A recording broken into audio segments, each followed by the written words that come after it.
They say love is blind, but I think love is actually a shield. It covers your eyes, not because you cannot see, but because you choose not to look at the shadows creeping into your own home. For 7 long years, I lived behind that beautiful, protective shield. My name is Clara, and my entire world revolved around one person, my husband, Julian. To everyone outside our small circle, we were the perfect couple, an absolute fairy tale. He was a brilliant, charismatic corporate architect, deeply devoted, and endlessly attentive, or so I believed with all my heart. I still remember the way he used to look at me across the candlelit dinner table, his eyes filled with a warmth that could melt any lingering doubt.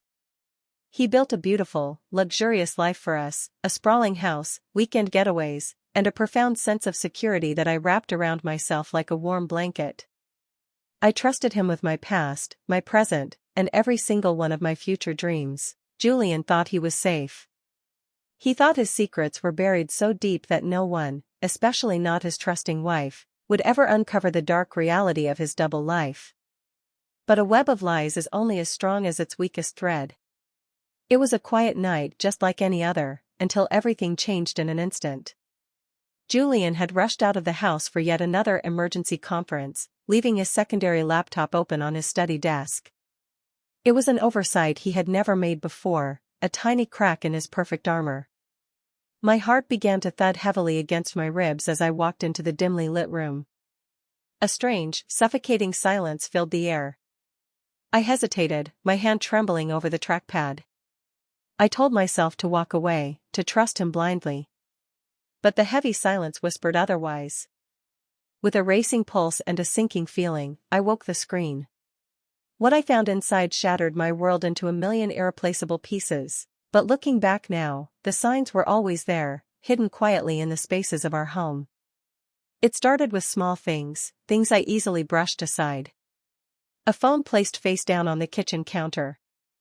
A sudden influx of late-night business meetings that kept him away until the early hours of the morning. A subtle shift in his tone, a coldness that would vanish the moment I questioned it, replaced instantly by a perfect, practiced smile. "You're just tired, Clara," he would whisper, kissing my forehead with just enough tenderness to make me feel guilty for even doubting him. And I believed him. I wanted to believe him because the alternative was too terrifying to face. I didn't want to admit that the foundation of my entire life was starting to crack. It wasn't just a simple affair. It was a calculated, years-long betrayal that went far deeper than physical infidelity. There were folders, meticulously organized, containing messages, financial transfers, and secret travel itineraries.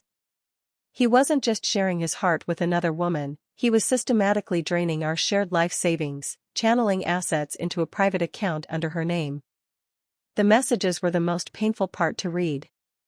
He spoke about me as if I were a mere ghost in his house, an inconvenience he was waiting to discard once he had secured enough of our wealth. The words broken, shattered, and exposed took on a physical weight in my chest. I couldn't breathe.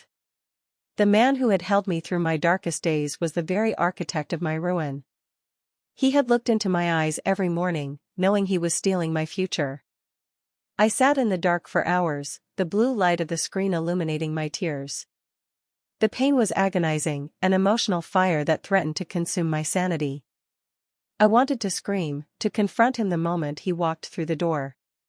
But as the initial shock faded, a cold, sharp clarity took its place. I realized that tears would not save me.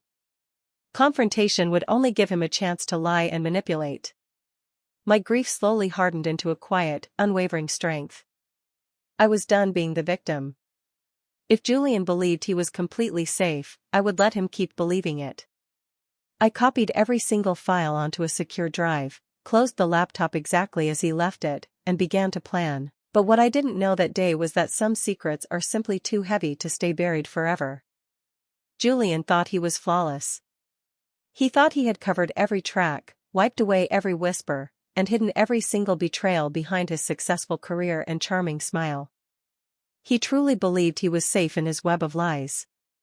He didn't realize that a woman's intuition doesn't need a map to find the truth, it only needs a single thread to pull. And that thread finally appeared on a rainy Tuesday evening, an evening that would forever mark the end of the woman I used to be.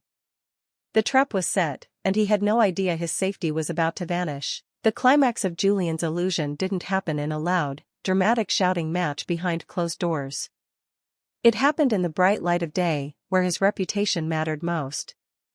2 weeks later, Julian was hosting a prestigious charity gala at our home, surrounded by his business partners, investors, and family.